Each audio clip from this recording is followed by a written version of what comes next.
the Pentagon leak that leaked a whole bunch of classified information.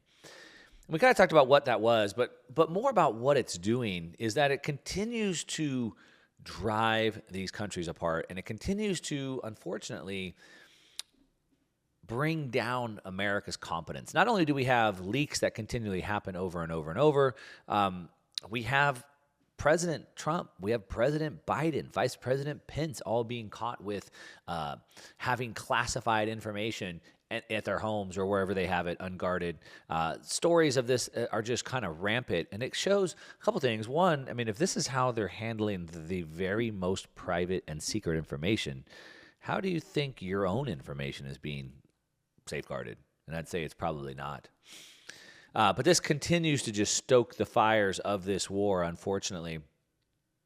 And some of the stuff that we saw come out of it shows the levels of corruption that are around these types of wars.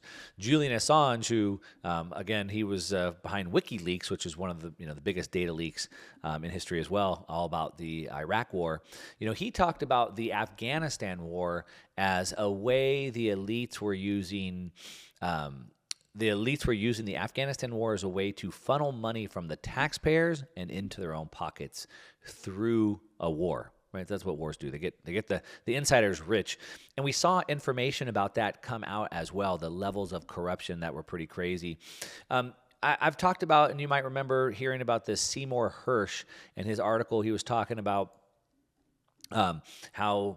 So first of all, Seymour Hersh is a rather old investigative journalist, when actually journalists used to actually investigate things and actually would write things that would sort of expose hidden conspiracies.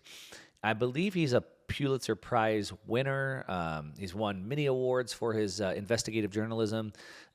So one of the good guys. He's been doing this for a really long time. Of course, he came out with a story that he did his investigative journalism into, talking about how it was the U.S. that was behind the Nord Stream pipeline. Now, of course, he's been discredited. A lot of people came out, all the mainstream media press outlets came out against him and said, oh, he's just some reporter. It's like, he's not just some reporter, right? He's still arguably one of the biggest and kind of best known investigative journalists who's broken many great stories, like I said, award-winning. And so he was sort of discredited. They threw out some, half-assed kind of response to who really blew up the Nord Stream pipeline. But he's been able to defend his position with data and facts. Anyway, he put out another article this week that I thought was pretty interesting, and he really dug into the corruption that's actually going on in the situation over there. And he talked about how the Ukrainian government, and of course President Zelinski over there, how he was using American taxpayer funds to basically, fund the war effort, but skimming hundreds of millions of dollars off the top. I've seen videos online, and you might have as well, of high-ranking Ukrainian officials in their, very, very, very exclusive and fancy and expensive exotic cars, Rolls Royces, things like that. Of course, we know Zelensky, as was evidenced in, I believe, the leaking of the Panama Papers about a year ago, has hundreds of millions of dollars parked offshore. Like, where does he get hundreds of millions of dollars from, right? Well, this is part of the way. He's taking the money from American taxpayers, you and I, the hundreds of billions, again, hundreds of billions that the U.S. has sent over there, and he's skimming off the top. At least according to Seymour Hersh. Now, we don't necessarily have to take Seymour Hersh's word for it. We can just see that there's hundreds of millions of dollars in Zelensky's bank accounts. And then you would just ask yourself, where did he get those? That's certainly not his salary, being the president of a war-torn country. He was a TV actor before that, a comedian at that, and he certainly wasn't making that kind of money then. So you just ask yourself, where did that money come from? And I think it's pretty interesting. One of the ways that Seymour Hersh talks about how they're able to skim money is that Zelensky's government is paying for diesel fuel. Of course, it takes diesel fuel to fight the war. And we know that the Pentagon was paying as much as $400 per gallon of gasoline during the war in Afghanistan. Back to Julian Assange, that's how they siphon money out. And so the Pentagon was paying $400 per gallon for gasoline.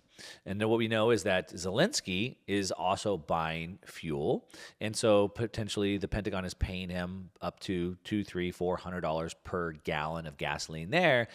But instead of buying the expensive fuel that he says he is, he's actually buying fuel from Russia, the country Ukraine and Washington are at war with. And the Ukrainian president and many people in his entourage are skimming untold millions of dollars from American taxpayers that are earmarked for diesel fuel payments.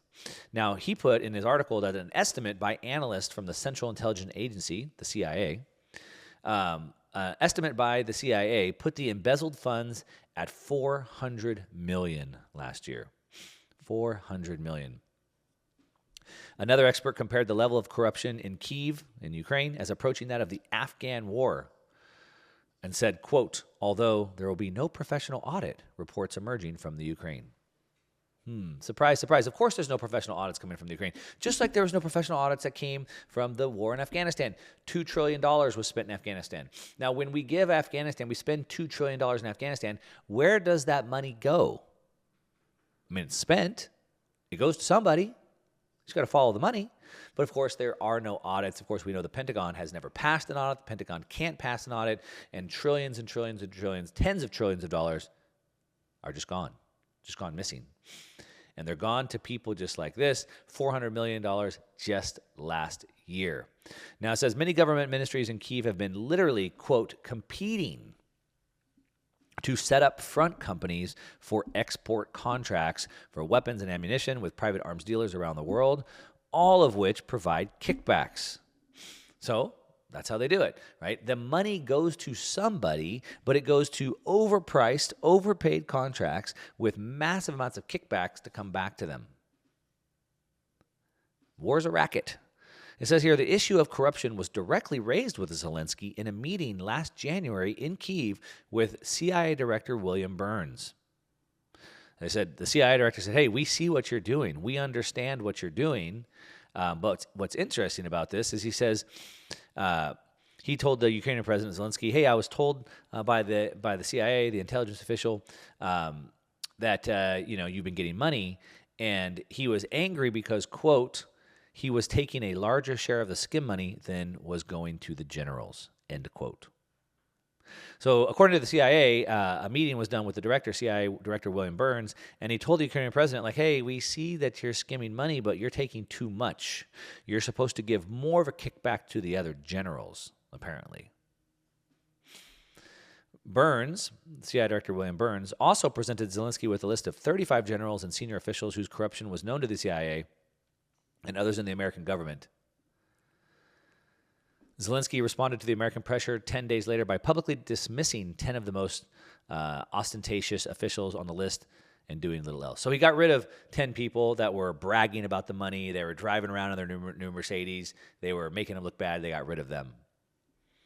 Interesting. Now, as this money is continuing being printed and sent over to Ukraine, that leads to inflation that just won't seem to go away. Now, what a lot of these people are doing, these central banks are doing, is they're buying gold. As a matter of fact, they bought more gold in history in the last quarter. And one thing that I've learned is that success leaves clues. If that's what the most successful people are doing, the central banks, they must know something we don't. And if they're buying gold, then I'm buying gold.